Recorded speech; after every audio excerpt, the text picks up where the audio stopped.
Muy buenas tardes, bienvenidos, soy Mirta Las Salinas. El coronavirus vuelve a impactar al país con un aumento de casos del 70%, mientras que las muertes subieron un 25%. El presidente Joe Biden ha catalogado esto como una tragedia evitable. Wendy Castillo está en Los Ángeles, California, y ella nos tiene todos los detalles. Buenas tardes, Wendy, cuéntanos.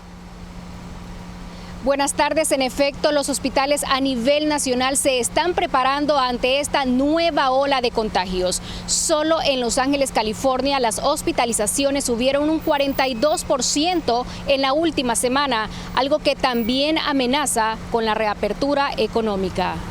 El rebrote del COVID-19 ya se siente en al menos 48 estados del país. En total, son 19,000 los hospitalizados a nivel nacional. Por eso Carla dice que no quiere ser parte de las estadísticas y ya se vacunó. Prevenir a toda mi familia para tener todos una buena salud y que nos den aquí en este país la oportunidad de podernos vacunar. Lamentablemente en otros países no lo hay. Si bien los casos de coronavirus han aumentado de costa a costa, en el sur ha resurgido de manera explosiva. En Arkansas, Alabama, Luisiana y Tennessee, la propagación de la variante Delta, las bajas tasas de vacunación y las actitudes respecto al COVID-19 podrían llevar a un repunte de la pandemia no visto en meses, según las autoridades locales de salud pública. Que es necesario vacunarse porque el coronavirus no ve condición de edad, ni color, ni nada. Mientras que en Mississippi y Texas se preparan para lo peor. Estamos abriendo más salas para poder atender a los pacientes. Tenemos más personal, más equipo de protección y todo tipo de medicamentos que pueden ser utilizados en los pacientes. En Miami, en el Jackson Memorial, volvieron a restringir las visitas a pacientes por los altos contagios en la última semana. La cifra de personas hospitalizadas por COVID-19 se duplicó y el 95% de ellos no estaban vacunados. La vacuna no te protege totalmente a que te dé COVID, pero sí te protege para que no termines en el hospital. Absolutely not. Por su parte, el alcalde de Nueva York dijo que no piensa volver a ordenar el uso permanente de mascarillas, pero sí duplicar los esfuerzos para que más gente se vacune. Mientras la Asociación Nacional de Pediatría recomendó que todos los niños mayores de 2 años y maestros deben usar cubrebocas cuando regresen a la escuela este otoño, incluso si están vacunados. Una guía que contradice a lo dicho por los Centros para el Control y Prevención de Enfermedades, que afirma que todas las personas completamente vacunadas pueden dejar de utilizar el cubrebocas.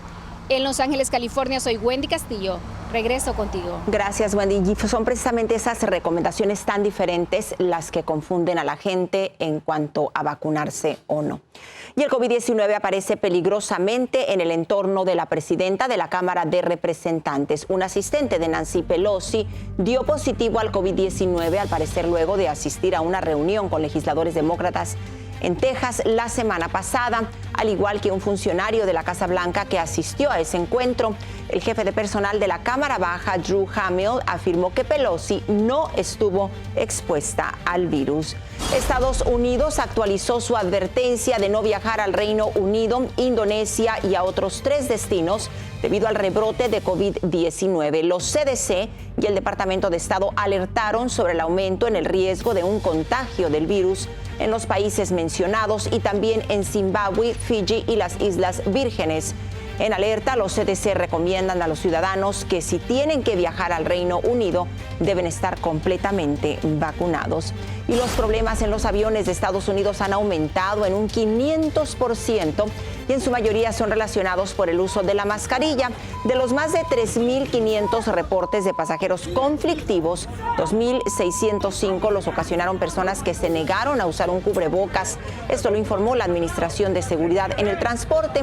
Además, desde que el inicio de la pandemia se han registrado más de 85 agresiones físicas contra oficiales de esta agencia federal. Vamos a cambiar de tema y es que los voraces incendios que azotan la costa oeste del país y Canadá también están causando grandes estragos en ciudades del noreste, afectando la calidad del aire y la visibilidad. Ángela González nos tiene el panorama que se vive en Nueva York. Adelante, Ángela, muy buenas tardes. Así es, Mirtala, muy buenas tardes. La última vez que se vieron los cielos brumosos y lechosos a consecuencia de los incendios forestales en la otra costa del país fue en septiembre pasado. Pero esta vez los neoyorquinos temen que el cambio climático sea cada vez una amenaza más latente y visible. Una gigantesca nube brumosa y lechosa se superpone en los cielos de Nueva York, una consecuencia de los incendios forestales de Oregon en la costa oeste, que son tan grandes que crearon su propio clima y viajan por los cielos afectando a casi todo el país. La nube artificial de fuego o pirocúmulos que se genera contiene sus propias tormentas eléctricas y fuertes vientos. El gobierno debería de ser un poco más eficiente en cuestión de la seguridad de los campos, sobre todo en los lados de California y todo eso, porque deberían de poner más seguridad. Alejandro no sale de su asombro al notar el cielo extrañamente nublado y pese a que las restricciones de usar la mascarilla no están vigentes, por hoy la llevará puesta. Sí, se ve diferente, en serio. Sí. Nunca se había visto así. El alcance de estas columnas podría provocar también la cancelación de más vuelos en los aeropuertos del área. Una alerta por ola de calor, mala calidad del aire y tormentas eléctricas repentinas con posibilidad de inundaciones se mantiene en efecto. Mirtala, y cada vez son más seguidos los fenómenos naturales y según reportes este verano en Nueva York es tan caliente que se siente como si se estuviera en el sureño estado de Georgia. Mientras tanto, las esperanzas se centran en un frente frío que podría despejar la atmósfera para el fin de semana. Regreso contigo al estudio. Gracias por este informe, Ángela. Muy buenas tardes. Y todas las citas de los solicitantes primerizos del permiso DACA ya fueron canceladas. La administración Biden tomó la medida para cumplir con la decisión de un juez federal en Texas que determinó que es ilegal este programa que protege de la deportación a cientos de miles de jóvenes que llegaron a este país cuando eran niños. Sin embargo, el fallo de Andrew Hanen no cancela de inmediato los permisos actuales. Y los coyotes siguen ideando maneras para cruzar ilegalmente a los migrantes a Estados Unidos sin importarles si los ponen en riesgo de muerte. Jessica Guerrero nos dice de la nueva modalidad que están utilizando y que fue descubierta por agentes fronterizos. Agentes del sector Laredo descubrieron que los traficantes e indocumentados ahora bañan con cal a los inmigrantes e incluso usan poderosos productos de limpieza para confundir el olfato de los perros. La composición química de estas sustancias pone en riesgo la salud de las personas expuestas, principalmente personas con antecedentes de enfermedades respiratorias como el asma o personas con COVID-19. Pueden irritar la piel, pero también si tienen contacto con los ojos, con dentro de la nariz o la boca, también puede causar bastante irritación, dolor. Si están contagiados del COVID o recuperándose del COVID, puede también como empeorar su estatus respiratorio. Los coyotes utilizan estas sustancias para tratar de ocultar el olor corporal de los migrantes, obligándolos a inhalar durante las largas horas que los mantienen encerrados. Natalia Trotter, abogada de la organización Raíces en Texas, asegura que este no es el único recurso que adoptan los coyotes para ocultar a los migrantes. He tenido otras situaciones de personas que los esconden dentro de refrigeradores o que los ponen en diferentes, creo que uno teníamos en una maleta donde no podían respirar. Ambas organizaciones concuerdan y hacen un llamado a la patrulla fronteriza de dar un trato humano y digno a los migrantes cuando ellos piden ayuda, así como solicitan una reforma migratoria para no seguir perdiendo vidas humanas en el intento de conseguir el sueño americano. Reportó para Estrella TV Jessica Guerrero. Vamos a cambiar totalmente de tema y es que el mundo vive hoy un día histórico. El fundador de Amazon, Jeff Bezos, realizó lo que se conoce como el primer viaje comercial al espacio. Fue acompañado de otros 3 tripulantes, entre ellos su hermano. Pero ¿qué repercusiones podría tener este hecho para toda la humanidad? María Teresa Sarabia nos tiene la información. El histórico viaje que realizó hoy el cohete de la compañía Blue Origin del millonario Jeff Bezos significaría el primer paso para el futuro de viajes comerciales al espacio. El también fundador de Amazon ha dicho que para preservar la Tierra se debe explorar, encontrar nueva energía y recursos materiales en el espacio y visualiza la construcción de colonias espaciales flotantes con gravedad artificial en las que millones de personas podrían vivir y trabajar. What we're doing is the first step of something big. El vuelo, que solo duró 10 minutos 18 segundos en total, también es considerado clave para el futuro inmediato de esta naciente industria que espera hacer accesibles este tipo de travesías para los turistas de élite. Bezos estuvo acompañado en la nave New Shepard por su hermano Mark, la piloto Weili Funk, quien a sus 82 años se convirtió en la primera astronauta de más edad, y por el holandés Oliver Damon, de 18 años, el más joven en realizar esta hazaña. El cohete New Shepard se acercó al espacio a una velocidad que rebasó los 3.700 kilómetros por hora y poco después la cápsula se separó de su propulsor, momento en el que los tripulantes experimentaron la ingravidez durante 3 minutos. La nave alcanzó su punto máximo a 106 kilómetros de altitud y fue cuando todos pudieron admirar la curvatura del planeta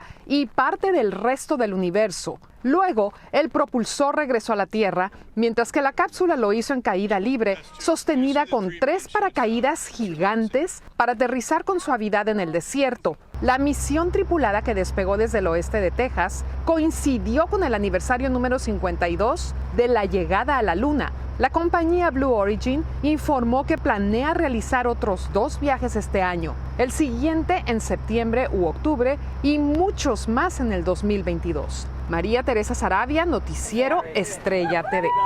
Y se bajaron como si nada. Con eso hacemos un corte, tenemos mucho más al volver.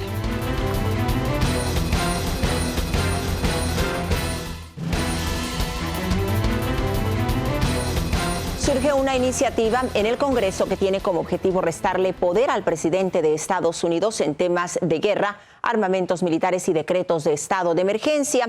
Nos vamos a Washington, ahí está Armando Guzmán y él nos dice qué pasaría si se tiene éxito con una propuesta de este tipo. Son juegos de guerra, pero de juego no tiene nada. Son prácticas militares muy serias. Y este es armamento que Estados Unidos le vende a Corea del Sur para defenderse de Corea del Norte. Para el senador Bernie Sanders, estas ventas de armas solo son el primer paso para después involucrar a Estados Unidos y sus soldados en guerras ajenas. Los ejemplos de que esto ocurre todo el tiempo están a la vista, en Afganistán, en Siria, en Yemen. Por eso, a partir de hoy hay una propuesta en el Senado que no solo reduciría la venta de armas a países extranjeros, sino que condicionaría esas ventas a una aprobación del Congreso. Este es el mayor esfuerzo hasta la fecha para reducir la autoridad del presidente que le da el acta de poderes de guerra. Por eso Bernie Sanders está usando el enorme poder que tiene presidiendo el Comité de Presupuesto del Senado. The time is long overdue for Congress to reassert its constitutional role in matters of war and peace.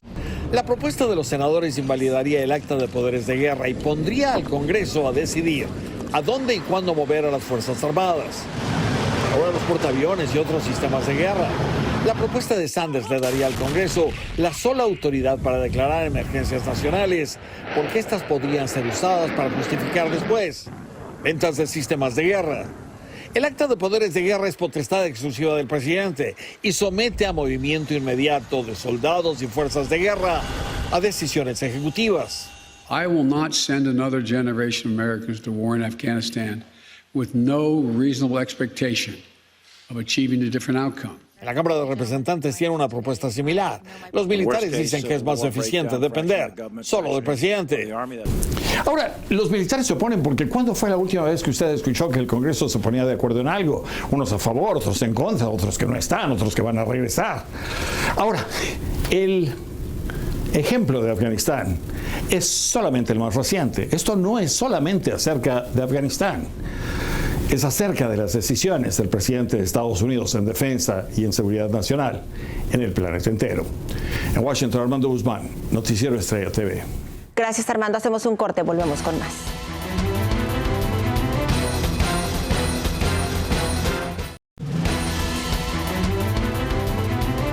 Muchísimas gracias por continuar con nosotros. El presidente de México calificó como una vergüenza la revelación de que fue blanco de espionaje telefónico. El diario británico The Guardian publicó que Andrés Manuel López Obrador y unas 50 personas de su entorno, que incluyeron hasta sus familiares, fueron potencialmente vigiladas. Al parecer, el seguimiento fue por parte de un cliente gubernamental de la empresa israelí NSO Group entre el 2016 y el 2017 durante la gestión de Enrique Peña Nieto. Y el presidente de México hizo público su rechazo a los machetes del grupo de autodefensas de recién creación en Chiapas. Que no digan que hay mucha inseguridad y lo usen como excusa para armarse, dijo Andrés Manuel López Obrador en su rueda de prensa de hoy. Agregó que su gobierno ya está analizando lo que ocurre en Panteló y que solo el Estado tiene la obligación de garantizar la paz porque dijo hacerse justicia por su propia mano es ilegal. Perú ya tiene oficialmente un nuevo mandatario, el maestro Pedro Castillo, a quien le espera una pesada tarea para enderezar el rumbo de esa golpeada nación. Víctor Cordero nos habla de este importante día para ese país suramericano. Bienvenido a este espacio para hacer un gobierno de todos los peruanos. Perú tiene nuevo presidente, su nombre es Pedro Castillo, un ex campesino y maestro de una zona rural de 51 años de edad que nació en la sierra de Cajamarca. Fue declarado oficialmente máximo líder del país sudamericano luego de esperar casi mes y medio para que su triunfo fuera reconocido. De acuerdo al Jurado Nacional de Elecciones, Castillo se impuso en los comicios del pasado 6 de junio al obtener un 50.12% de los sufragios, un apretado margen de apenas 44,000 votos sobre Keiko Fujimori, quien a pesar de haber denunciado un fraude electoral, reconoció la victoria de su rival horas antes del anuncio oficial. Voy a reconocer los resultados porque es lo que manda la ley y la Constitución. Ahora el nuevo mandatario, quien se declara marxista-lenista y que está en contra del aborto y del matrimonio entre personas del mismo sexo, tendrá la difícil tarea que describen los expertos como de enderezar el rumbo del país. En el tema económico prometió a la población usar los ingresos de la minería y los hidrocarburos para mejorar los servicios públicos, entre ellos la salud y educación, luego que la pandemia desnudara la pésima calidad de estos y dejara en la pobreza a unas 10 millones de personas. La toma de posesión de Pedro Castillo está prevista para el 28 de julio, cuando el presidente interino Francisco Sagasti entregue el poder precisamente en el día que Perú estará celebrando el bicentenario de su independencia. Víctor Cordero, Noticiero Estrella TV. Nos vamos a Colombia, que se estremeció por la brutal violación de una mujer discapacitada. Lo peor de todo es que según las leyes de ese país, los presuntos culpables pues no podrán recibir un severo castigo. Carolina Gómez nos informa. Aferrante y desgarrador. Así han denominado un caso de violación colectiva por 5 jóvenes entre los 14 y 16 años de edad que abusaron de una mujer de 27 años en condición de discapacidad cognitiva en el municipio de Buriticá, en el departamento de Antioquia. Lo peor es que uno de ellos grabó el repugnante abuso y, no conforme con eso, sin más, lo subió a redes sociales. Se ha activado con las entidades correspondientes, tales como Policía Nacional, ante infancia y adolescencia, y haciendo el cerco para dar con la identificación de los menores. Pero a pesar de ser victimarios, según las leyes de Colombia, los jóvenes menores de 14 años no tendrán que pagar ni un solo día y se consideran víctimas. Los mayores solo tendrán una condena de hasta 8 años en un centro para jóvenes infractores. Para los primeros, lo que se tiene que hacer es un restablecimiento de sus derechos ante el ICBF, inculcarle un programa de educación formativo junto con sus familias y que se cumplan en estricto rigor en calidad del ICBF. Para los últimos, estos sí entran a responder penalmente, pero no entran a responder bajo las penas que trae el Código Penal, sino bajo un máximo de 8 años. Mientras tanto, las autoridades de la pequeña población enclavada en las montañas de Colombia hacen un esfuerzo para brindarle ayuda a la mujer y su familia. La Secretaría de Salud se pone frente en la situación, es por eso entonces que le estamos brindando un acompañamiento profesional, psicólogo, trabajador social, y estamos al frente de la situación. Por ahora los mismos pobladores no salen de su asombro y rechazo contundente frente a estos hechos, pero la pregunta recurrente es dónde estaban los padres y cuidadores de estos menores y qué valores les han inculcado. En Bogotá, Colombia, Carolina Gómez para Noticiero Estrella TV. Gracias, Carolina. Y el gobierno de Estados Unidos va a prohibir la entrada al país a un expresidente de Honduras por presuntos actos de corrupción. El secretario de Estado, Anthony Blinken, anunció que tomó la medida contra Porfirio Lobo, quien dirigió a ese país entre el 2010 y el 2014, porque se cree que recibió sobornos del grupo de narcotraficantes conocido como los Cachiros. En la prohibición también está incluida Rosa Elena Bonilla, esposa del exmandatario hondureño. Hacemos un corte, tenemos más al volver.